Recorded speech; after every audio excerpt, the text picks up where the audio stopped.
श्री स्वामी समर्थ. स्वामी महाराज तुमच्या सर्व चांगल्या इच्छा पूर्ण करो ही स्वामींच्या चरणी प्रार्थना करते आणि आजच्या व्हिडिओला सुरुवात करते.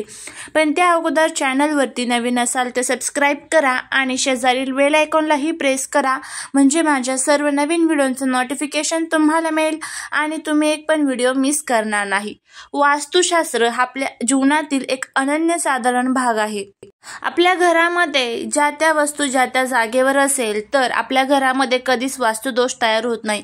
आणि जर वास्तुदोष घरामध्ये तयार झाला तर कुठे ना कुठे कोणत्या ना कोणत्या कामामध्ये आपल्याला अडचणी येत राहतात किंवा घरातील जे व्यक्ती आहेत तर ते सतत आजारी पडत राहतात किंवा कोणत्याच कामामध्ये आपल्याला यश मिळत नाही. तर हा वास्तुदोष आपल्या घरामध्ये का होतो तर आपल्याला माहित नसतं की घरामध्ये कोणत्या वस्तू ठेवाव्या किंवा आपल्या घरातील कोणत्या वस्तू ज्या आहेत तर त्या इतरांना आपण देऊ नये. याने माता लक्ष्मी आपल्या घरावरती आणि आपल्यावरती नाराज होत असते. याबद्दलची संपूर्ण माहिती आपण आजच्या व्हिडिओमध्ये घेणार आहोत की वास्तू नुसार आपल्या घरामध्ये आपण कोणत्या वस्तू प्रामुख्याने ठेवायला पाहिजेत जेणेकरून आपल्या घरातील वास्तुदोष हा तयार होत नाही आणि जो वास्तुदोष आहे तर तो सुद्धा दूर होतो. तर त्यामध्ये सर्वात प्रथम म्हणजे बुद्धांची जी मूर्ती आहे किंवा बुद्धांचा पुतळा जो असतो तर तो आपल्या घरात शांतता राखण्याचं काम करत असतो. आपल्या घरामध्ये ध्यान करणारा बुद्धांचा पुतळा किंवा बुद्धांची मूर्ती आपण ठेवायला पाहिजे. याने आपल्या घरातील ज्या काही नकारात्मकता आहेत तर त्या नष्ट होतात. अशाच प्रकारे वेगवेगळ्या प्रकारची चित्र आपण आपल्या घरामध्ये लावतो. त्यामध्ये बघा धावणारे घोडे असतात, त्यानंतर धबधबे असतात, त्यानंतर काही घरांमध्ये तुम्ही बघाल तर वेगवेगळ्या प्रकारचे पेंटिंग्स असतात.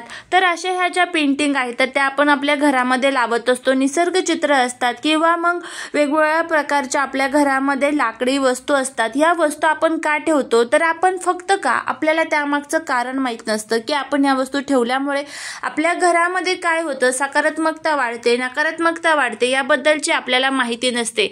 पण आपण ह्या वस्तू आपल्या घरात ठेवतो त्यामुळे आपल्या घरामध्ये वास्तुदोष वाढत असतो. त्याच पद्धतीने आपल्या घरातील काही ज्या वस्तू आहेत आपण ज्या रोजच्या वापरातल्या आपल्या किचनमधील ज्या वस्तू आहेत तर त्या रोजच्या वापरातल्या आपल्या वस्तू आपण आपल्या घरामध्ये कोणीही मागायला आलं तर आपण त्याला देत असतो. आणि याने काय होतं की माता लक्ष्मी त्या आपल्या घरावरती नाराज होत असतात, कारण ह्या वस्तू माता लक्ष्मीच्या स्वरूपामध्ये आपल्या घरामध्ये असतात. त्यामुळे आता ह्या ज्या काही मी तुम्हाला 5 वस्तू सांगणार आहेत या वस्तू चुकून सुद्धा कोणालाच द्यायच्या नाहीत. आणि त्याचबरोबर त्याच्या मागचं वास्तुशास्त्र सुद्धा आपण जाणून घेणार आहोत की या वस्तू आपल्यासाठी आणि आपल्या घरासाठी इतक्या महत्त्वाच्या काय आहेत. तर त्यामध्ये सर्वात पहिला आणि महत्त्वाचं म्हणजे आपण ज्या पोळपोट आणि लाटण्यावरती पोळी चपाती बनवतो तर ते पोळपोट लाटणं आणि तवा, तर ह्या ज्या 2 वस्तू आहेत तर तुमच्याकडे तुम्ही कोणी कितीही मागायला आलं, शेजारचं असू द्या नव्हतं कितीही तुमच्या जवळचा व्यक्ती असू द्या, त्याला चुकून सुद्धा आपल्याला आपल्या घरातील ह्या वस्तू द्यायच्या नसतात. कारण ह्या 2 वस्तू ह्या आपल्या घरामध्ये माता लक्ष्मीच्या स्वरूपात असतात आणि याच्यावरतीच आपण प्रभू श्री नारायणासाठी म्हणजेच भगवान विष्णूंसाठी नैवेद्य तयार करत असतो. आणि ह्या वस्तू जर आपण इतरांना दिल्या तर यामुळे माता लक्ष्मी ही नाराज होत असते, कारण आपल्या घरामध्ये जो आपण भगवान विष्णूंसाठी नैवेद्य करणाऱ्या वस्तू जर इतरांना दिल्या तर त्याचे अनेक वाईट परिणाम हे आपल्याला भोगावे लागतात.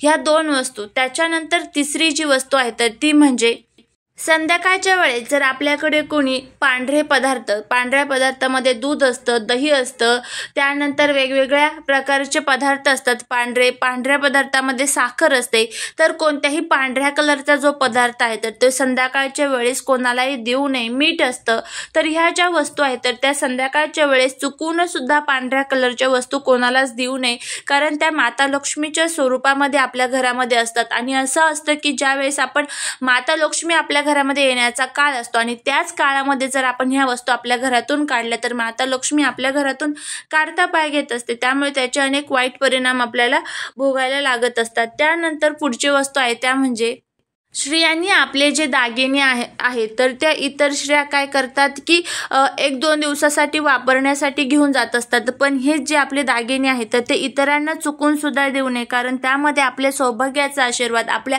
माता लक्ष्मीचा आशीर्वाद असतो. आणि जर ह्या आपले स्वतःचे दागिने आपण जर इतर स्त्रियांना वापरायला दिले तर त्याचे सुद्धा अनेक वाईट परिणाम हे आपल्याला बघायला मिळत असतात. त्यामुळे ह्या ज्या 3 ते 4 वस्तू आता मी तुम्हाला सांगितलेल्या आहेत तर ह्या चुकून सुद्धा जर तुमच्याकडे कोणी कितीही आग्रह केला आणि मागितल्या तरी चुकून सुद्धा आपण देऊ नये. त्याच्यानंतर पुढच्या काही महत्त्वाच्या वस्तू आहेत, त्यामध्ये गव्हाचं पीठ जे असतं तर ते जर संध्याकाळच्या वेळेस कोणी तुमच्याकडे मागायला आलं तर चुकून सुद्धा गव्हाचं पीठ कोणालाहीच देऊ नये. त्याच्यानंतर आपल्या घरातील जे पांढरे तीळ असतात, पांढरे तीळ सुद्धा चुकून सुद्धा आपल्या घरातून कोणालाही देऊ नये. आणि जर द्यायचेच असतील तर ते सकाळच्या वेळेस तुम्ही देऊ शकता, पण संध्याकाळच्या वेळेस चुकून सुद्धा ह्या ज्या वस्तू आहेत म्हणजेच पांढरे तीळ असेल, गव्हाचं पीठ असेल, साखर असेल, मीठ असेल, तर ह्या वस्तू चुकून सुद्धा आपल्या घरातून कोणालाही देऊ नका. तर ह्या ज्या पाच वस्तू आहेत तर त्या आपल्या घरामध्ये माता लक्ष्मीच्या स्वरूपामध्ये आहेत आणि ह्या जर माता लक्ष्मीच्या स्वरूपामध्ये असणाऱ्या ह्या वस्तू जर आपण इतरांना दिल्या तर त्याचे अनेक वाईट परिणाम आपल्याला बघायला मिळत असतात. तर नक्की ह्या ज्या गोष्टी आहेत तर त्याचं पालन करा. नक्कीच तुम्हाला माता लक्ष्मीचा आशीर्वाद मिळेल आणि आपल्या घरामध्ये वास्तुदोष सुद्धा तयार होणार नाही. झालेली सेवा ही महाराजांच्या चरणी रुजू करते. व्हिडिओ जर आवडला तर लाईक, शेअर आणि सबस्क्राईब करायला विसरू नका. भेटूया पुढच्या एका छानशा नवीन व्हिडिओसोबत, एका नवीन माहितीसोबत. श्री स्वामी समर्थ.